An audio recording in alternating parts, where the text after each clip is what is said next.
Wagwan people, Mr. B here, and of course, so when we turn on this microphone and and camera, me up to something. Good things. Well, it will look like say for a lot of Jamaicans, them still believe that elections still are run. The way how people have been carrying on, you kind of force it to wonder if election are done. I think the election was over almost today would have been a month ago. And so we need to accept the JLP win the election and it's time to move on. The fact is them still have the majority of the people in the House of Representatives, and so the JLP form the government. And that don't mean that if you have opposition to the stuff that they are doing or articulating, that you mustn't voice it. My little concern that I have is, the energy with which we seem to be going after these things, and as if to say, if it's not somebody from the other side that do it, it can't be right. And so what we're going to do for the next 5 years, are we suggesting that the country now go nowhere because it is not a PNP government? Eh? We need to wake up and move away from this kind of foolishness, because that kind of thinking don't make any sense. We need every single Jamaican to be on board with moving the country forward. If when election the next election run and the people believe that them need to change the thing to the extent that it mean a change of government, when that time to come, then that's fine. But right now, the JLP man them are the government, and we need to move forward. And so me want to spend a little time looking at some of the successful candidates. Today me will take two for obvious reasons. One, because of some negative, me say, floating in the air. Isaac Buchanan, I see where a lot of people coming after him, or that him is a two-time convict and him not belonging at the House of Representatives. And me will share my own thoughts on that. And at the other end of the spectrum, we want to take a look at Audrey Marks. Audrey Marks, who is, let me give her a full title, Ambassador Audrey Marks, who is now a Member of Parliament and a Minister of Government. So she is now Minister Audrey Marks. And we want to talk about Audrey Marks thing. In fact, let me kick the ball off. Ladies first. So Audrey Marks has essentially swapped her diplomatic role to one of parliamentary political representation. And that's a huge challenge, step, because most people traveling in the diplomatic circles, they now go down in the hustings figure dot up himself in a representational politics. And so I want to salute her and that decision. I also want to highlight something that struck me. First of all, Audrey Marks has a significant track record as a businesswoman. There was a time when all the way back in the 90s, when she was trying to establish Paymaster, the bill payment service that allows consumers of utilities, telephone, electricity, water, etc., to pay their bills using that service. And you can pay those bills anywhere in the country you are, using a technology platform. Now, at the time when she was doing this thing, we barely had much of a established technical computer-based platform.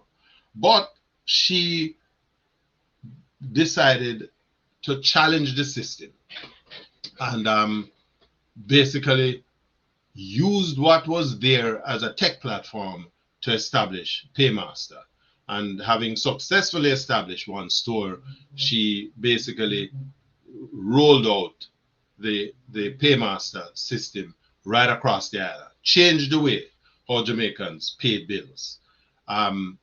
and a success story by any means. Now, one of the things that I like with Audrey Marks being in the cabinet is that a criticism that I had of the Holness administration over the years is that none of the people who were cabinet ministers, with the probable exception of the late Don Webby as a senator, and the top man at Grace Kennedy, but they had nobody in the cabinet who understood how to run a business.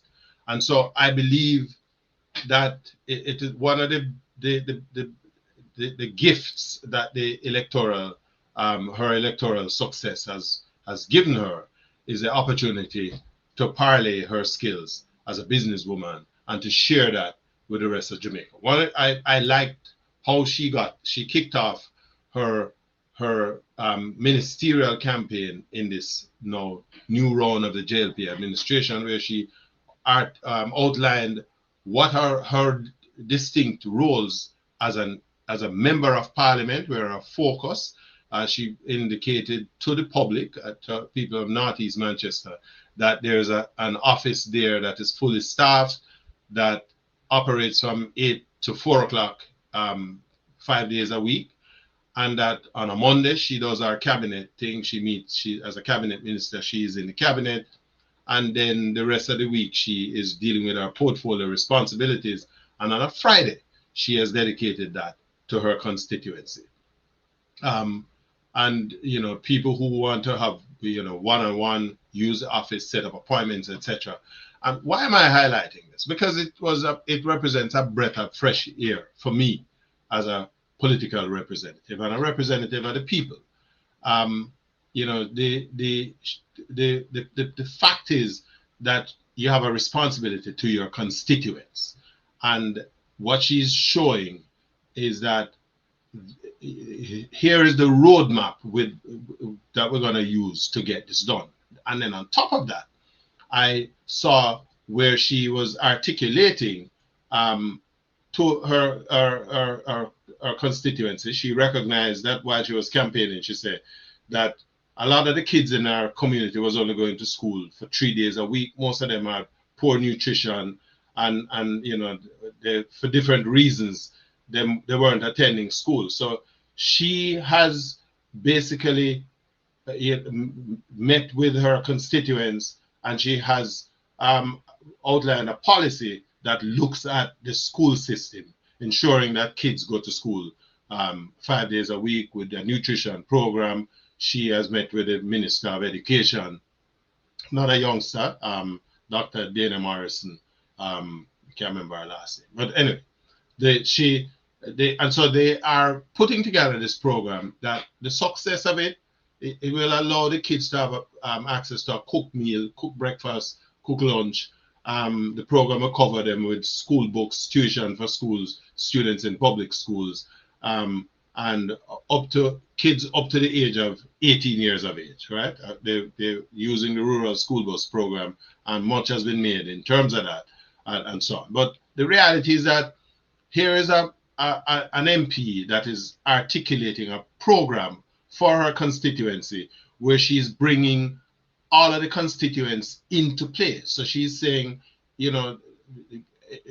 embracing the farming community, where they can provide supplies to the schools so that students can get a cooked lunch. So what you're doing is integrating all of the different stakeholders within the constituency to get it working. And I believe that is a refreshing step.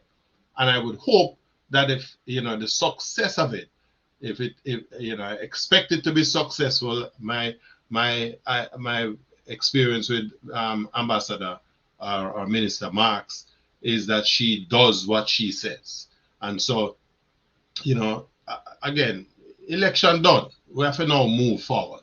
And so let's look at what these people are bringing to the table. And I'm highlighting Ambassador Marks's outline, because I thought it is refreshing, and I believe that it is something that every member of parliament, having now been elected by your constituents, you need to say to them and show them how you're going to run the constituency. Audrey has a you know, we want to get in our education and life and stuff, because that is public information. What I want to highlight is her vision, right? It's, you know, I'm also looking at the portfolio responsibility that she has, which is critical. Try set up a business in Jamaica, and even though them say you can go online and get stuff done, the issue of getting that done is something else. The registrar of companies, even though them allow you to do it online, 3 months later you still can't get nothing done. The taxpayers waste so much time going to the tax office to pay taxes and file them returns and all that sort of thing. Efficiency. What happened is that Jamaica's bureaucracy emanated from its colonial past. And if we can find a way to break down the bureaucracy, to make people feel that participating in the business process and the registering a business and paying your taxes and accessing the benefits that are available to you as a taxpayer, that is the direction that we should go. And her ministry, the vision that she has in terms of the whole efficiency, innovation, and digital transformation, as far as government and enterprises are concerned, it is something that we should watch. I'm looking for the, how she rolls this out, and I think she has kicked the ball off pretty nicely, and we want to support that. The other thing that I want to take a look at, and again, Audrey Marks is a refreshing direction that to get from thing. There are a lot of women now involved in Jamaican politics, which is a good sign.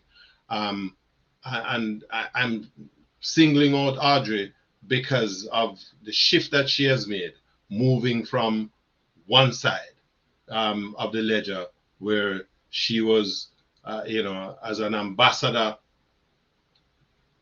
what you call the posh side of representing your country, to one now where she have to roll up her sleeve and roll up her pants foot and go out in the country in the red dirt and amongst the people them.